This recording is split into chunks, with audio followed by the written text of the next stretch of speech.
একসাথে দুটা সেঞ্চুরি দেখার পরও দর্শকদের মনে কিন্তু রয়ে গেল সাব্বির রহমান। প্রথম বলে ছক্কা হাঁকানোর পর দর্শকের অবস্থা। চ্যাম্পিয়ন্স ট্রফি স্কোয়াড থেকে বাদ পড়ার দিনে ধুমধারাক্কা ব্যাটিং করেছেন লিটন কুমার দাস। দুর্বার রাজশাহীর বিপক্ষে দুর্দান্ত একটা সেঞ্চুরি হাঁকালেন তানজিদ তামিম ও লিটন দাস। বিপিএলের ইতিহাস করে 254 রানের রেকর্ডময় জুটি গড়লেন এই দুই ব্যাটসম্যান। টানা 6 ম্যাচে জয়ের দেখা পায়নি শাকিব খানের ঢাকা ক্যাপিটালস। তবে আজকের ম্যাচে জিতিয়ে দুষ্ট কুকির গানটা বোধহয় গাইতেই পারে শাকিব খানের ঢাকা ক্যাপিটাল। একে তো ওয়ানডে ক্রিকেট থেকে বাদ পড়লেন লিটন কুমার দাস। তার চেয়ে বড় কথা, চ্যাম্পিয়ন্স ট্রফির মতো বড় একটি আসর থেকে লিটনের নাম নেই। লিটনের ক্রিকেট কেরিয়ারে এটাই মনে হয় সবচেয়ে বড় কষ্টের। তবে আজকের ম্যাচে লিটন যা করে দেখালেন তাতে নির্বাচক মণ্ডলীর চোখ খুলে যেতে পারে।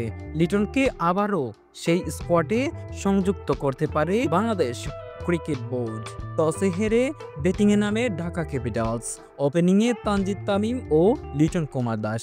খেলাটা বোধহয় বিপিএল, কিন্তু আজকের ম্যাচের খেলা দেখে মনে হয়েছিল এটা যেন মোবাইল গেমস। কারণ আজকের ম্যাচ দেখে বোঝার উপায় নাই এটা কি লাইভ খেলা চলছে নাকি হাইলাইটস চলছে। তানজিদ তামিম আর লিটন দাস যেটা শুরু করেছিলেন সেটাকে বোধহয় হাইলাইটসই বলে।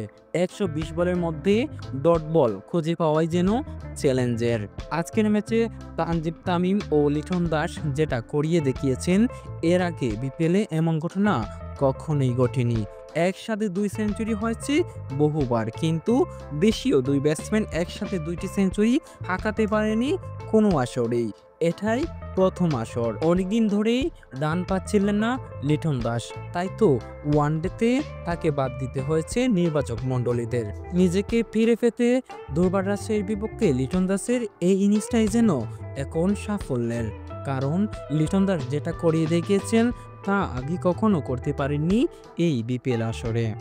অভিজ্ঞ captain, opener batsman, wicket keeper এই লিটন দাসকেই তো আমরা চিনতাম। আজকে ইনিংসে কি ছিল না লিটন দাসের ব্যাটে? Classical shot, cover dive, sweep, river sweep সব ছিল আজকের এই ম্যাচে। চ্যাম্পিয়ন্স ট্রফির স্কোয়াড ঘোষণা করার পর তর্ক বিতর্ক চলছিল লিটন দাসকে নিয়েই। সেই তর্ক বিতর্কে লিটন দাস নিজেই যেন আরো বাড়িয়ে দিলেন আজকের এই ইনিংস খেলার পর। এখন আরো বেশি করে তর্ক চলবে, বিতর্ক চলবে।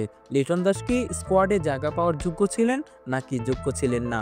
এখন নির্বাচক মণ্ডলীদের ঘুম হারাম হওয়ার কথা। কাকে রেখে কাকে খেলাবেন? যদি লিটন দাস আবারও চ্যাম্পিয়ন্স ট্রফির স্কোয়াডে ঢুকে যান, তবে বাদ পড়তে যাচ্ছে কে? পারভেজ হোসেন ইমন নাকি অন্য কেউ? সেটাই এখন দেখার বিষয়। একসাথে 2টা সেঞ্চুরি দেখার পরও দর্শকদের মনে কিন্তু রয়ে গেল সাব্বির রহমান। প্রথম বলে ছক্কা হাঁকানোর পর দর্শকের অবস্থা।